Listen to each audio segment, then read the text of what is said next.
Hey guys, now yesterday we spoke about this duct system 2-day project. We talked about taking this old ductwork out and getting some new ductwork in. Nice clean ductwork. As you can see, I'm going back into this attic. On day 2, my team basically completed this job in a day and a half, man.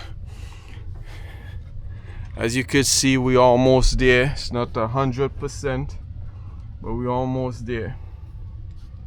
These ducts still need connecting. We brought this plenum a lot higher, supply plenum. As you can see here, a lot higher. Look at those connections. As the main shunt here going to the back bedroom. Look how that distribution box is hung back there. As you can see that. I'll get a little closer.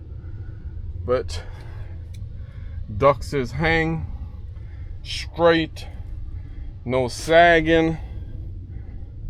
Beautiful, beautiful.